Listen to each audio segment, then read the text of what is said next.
Assalamualaikum warahmatullahi wabarakatuh. Selamat datang di channel YouTube saya. Kali ini konten perdana ya. Konten yang langsung di depan kamera, terus ngobrol apa adanya gitu ya. Jadi konten ini konteksnya buat kawan-kawan mahasiswa yang mungkin masih dalam proses untuk menyelesaikan pendidikannya di perkuliahan.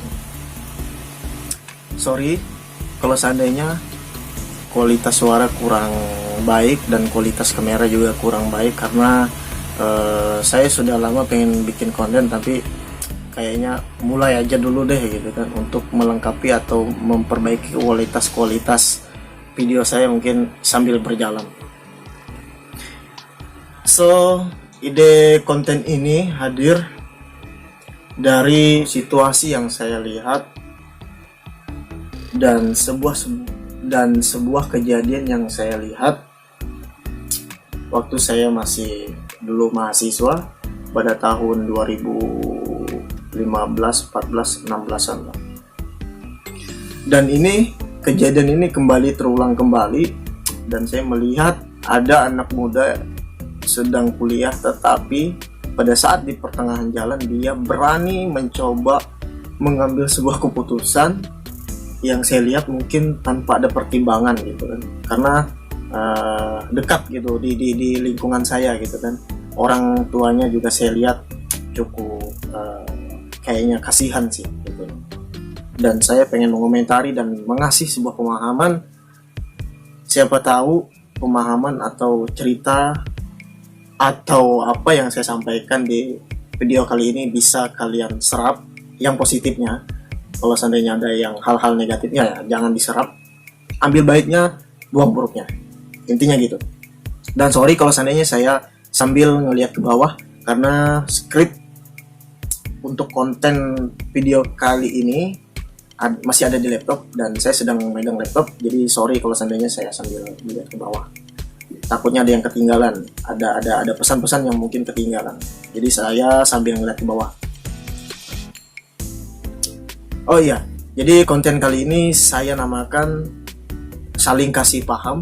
Kenapa? Karena ketika saya memberikan sebuah pemahaman, ketika saya memberikan sebuah informasi atau lain sebagainya, siapa tahu nih pemahaman kawan-kawan berbeda dari pemahaman saya. Jadi kawan-kawan boleh bahkan dipersilahkan untuk memberikan pemahaman-pemahaman sesuai kepemahaman kalian. Jadi intinya dari konten ini mengajak kawan-kawan untuk berdiskusi, bertukar pikiran antara sudut pandang yang berbeda. Sebelum masuk ke pembahasan, kita intro dulu. Kebetulan saya sudah bikin intro, jadi kita intro dulu.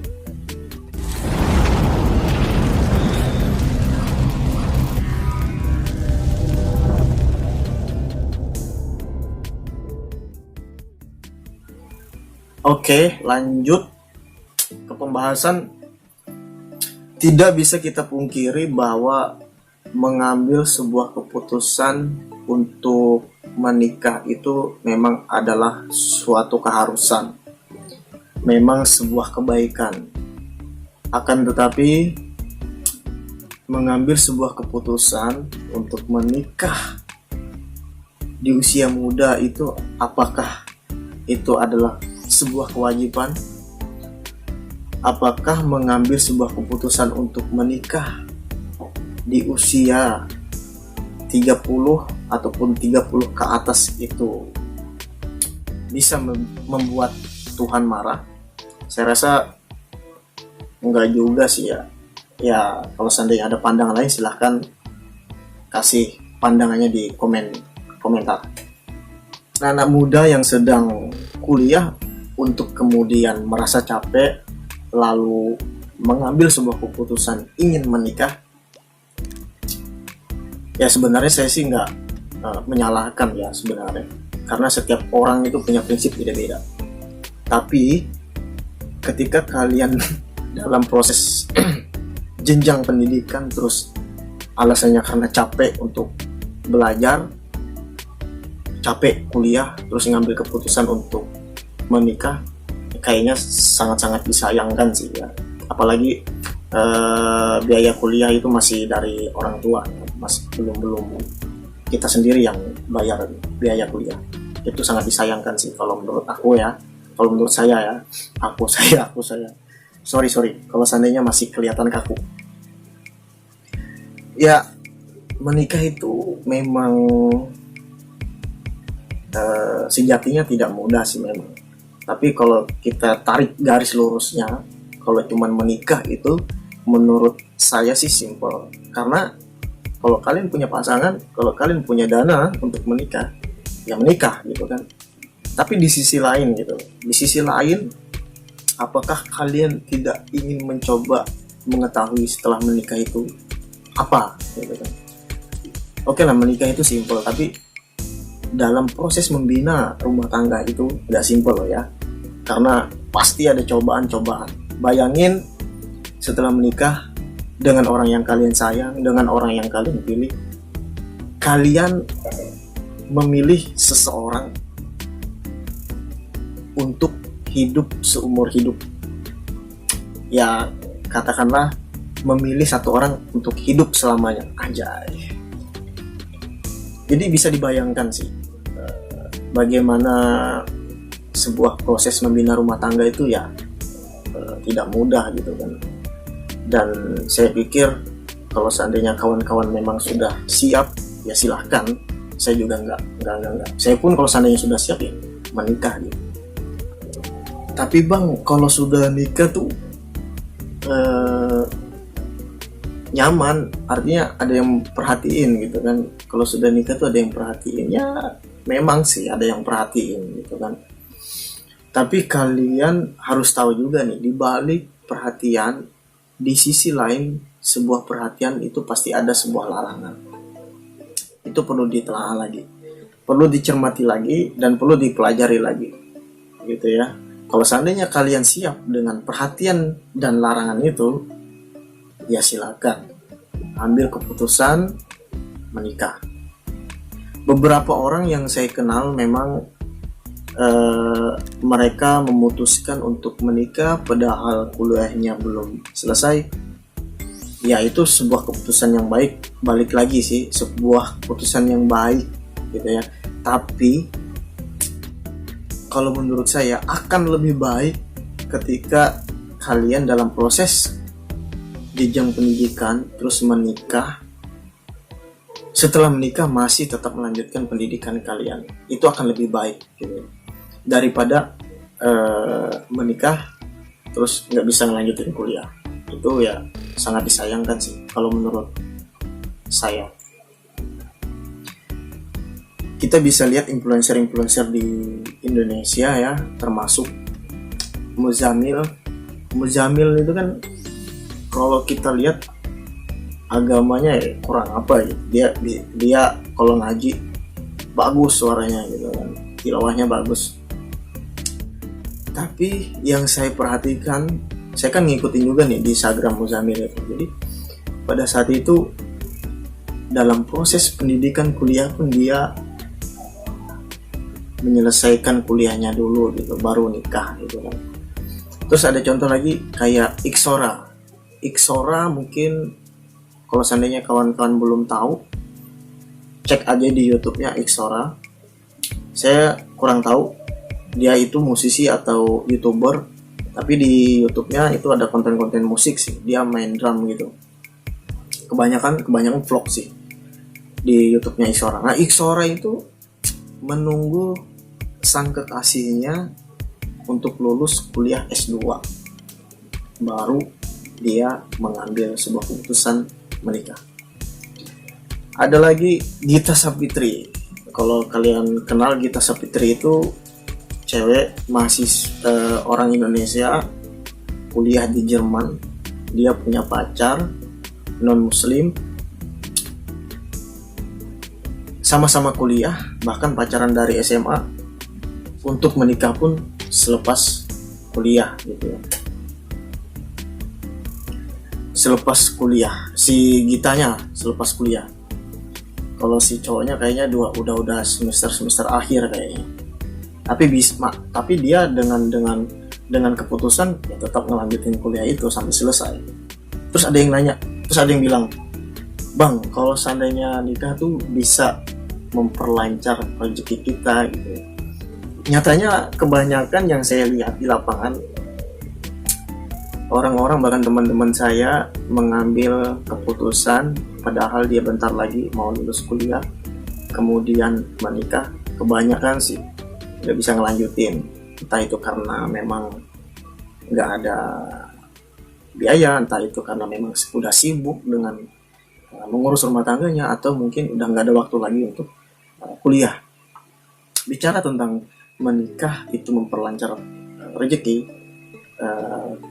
kita bicara konteksnya rezeki dulu. Konteks rezeki setelah menikah itu apa? Kalau seandainya konteksnya rezekinya itu tentang mempercepat atau memperbanyak pahala, rezekinya itu konteksnya memperbanyak pahala, saya percaya sih 100%. Tapi kalau seandainya konteksnya itu memperlancar sebuah finansial, ya saya percaya sih, tapi nggak 100% percaya. Karena teman-teman saya, lingkungan saya masih banyak kok, ibaratnya seumuran saya yang sudah menikah masih banyak. Teman-teman saya itu masih katakanlah minjam uang ke saya gitu kan. Ya karena kejadian itu saya nggak 100% percaya. Masih banyak kok nggak harus menikah gitu kalau untuk memperlancar rezeki, lagi rezeki finansial gitu kan. Ya banyakin doa, banyakin sedekah kan bisa memperlancar rezeki. Kalaupun memang alasannya udah capek kuliah, kalian harus tahu setelah menikah itu juga bakalan lebih capek gitu kan. Kita lihat aja orang tua kita, contoh kecil aja, maksudnya contoh deket aja, lihat aja orang tua kita kayak apa. Apalagi yang punya adik kecil gitu, tengah malam harus bangun dan harus cari A, cari B. Apalagi posisi orang tua kita sedang hamil misalnya, ngelihat bapak gitu kan, ngelihat bapak sibuk nyari makanan yang menjadi keinginan ibu gitu kan. Dan itu bisa kita lihat secara langsung gitu, bisa kita pelajari secara langsung. Kalau seandainya kalian dalam proses pendidikan atau kuliah saja mengeluh, terus pengen nikah karena capek kuliah tadi, setelah menikah itu saya rasa akan lebih capek. Bagaimana kalian bisa membina sebuah rumah tangga dengan baik kalau seandainya kalian saja kuliahnya udah ngeluh capek, udah ngeluh ya sebenarnya ngeluh sih nggak apa-apa sih sebenarnya. Mengeluh saja sebanyak-banyaknya sampai keluhan kalian itu nggak terasa lagi. Tapi harus bisa diimbangi dengan, atau harus bisa memastikan kalau kalian bisa survive, bisa bertahan, sehingga dalam proses pendidikan bisa selesai atau bisa menyelesaikan pendidikan tersebut. Menikah itu memang sebuah ibadah sih sebenarnya. Tapi bukankah membuat orang tua bangga dan senang ketika melihat anaknya wisuda, terus orang tua datang dengan bangganya fotonya terus dipasang di dinding rumah gitu. Bukankah itu adalah sebuah ibadah juga gitu kan? Menikah sebelum lulus kuliah ya boleh-boleh aja sih, tapi harus bisa dipastikan landasan kalian itu kuat. Jangan menikah karena memang omongan tetangga. Jangan sampai alasan menikah karena ingin membuktikan ke orang lain kalau kalian itu laku, atau karena memang pengen ikut-ikutan teman sahabatanku udah nikah, aku harusnya nikah. Ya itu alasan-alasan yang mungkin kurang tepat sih menurut aku. Menikahlah kalaupun memang kalian sudah siap secara mental dan finansial. Karena dari buku-buku yang saya baca, dari penglihatan yang saya pelajari di sekeliling saya gitu kan, bahkan diskusi sama teman-teman saya yang sudah menikah, dalam sebuah membina rumah tangga, orang yang kurang atau orang yang berantakan dalam sebuah rumah tangganya itu karena dua, yaitu tadi mental dan finansial. Kalau mental kalian nggak kuat, ya saya sarankan jangan nikah dulu. Terus kalau seandainya finansial kalian kurang kuat, ya sebenarnya boleh-boleh aja untuk menikah, meskipun kalian dalam posisi finansial nggak kaya-kaya amat. Tapi kalau seandainya mental kalian kuat, ya seharusnya atau sebaiknya ya silahkan menikah. Tapi kedua poin itu, kalau kalian nggak punya, ya kalau menurut saya sih jangan memberanikan diri lah untuk menikah, apalagi kalian dalam posisi masih, dalam artian masih uang jajannya sih masih dibiayai orang tua dan sebagainya. Jadi menurut saya ya jangan dulu, selesaikan dulu pendidikan kalian, terus berkarir, atau mungkin selesaikan dulu lah baru menikah gitu. Menikah sambil mencari sambil membangun karir bisa.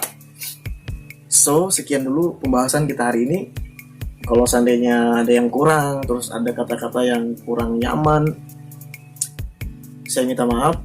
Terus tadi ada bilang aku, bilang saya lah, karena saya baru pertama kali membuat video yang kayak gini depan kamera. Ternyata nggak gampang gitu. Nggak gampangnya apa? Nggak gampangnya sebuah kata-kata di kepala kemudian saya ucapkan itu nggak semudah saya ngobrol nggak di depan kamera gitu.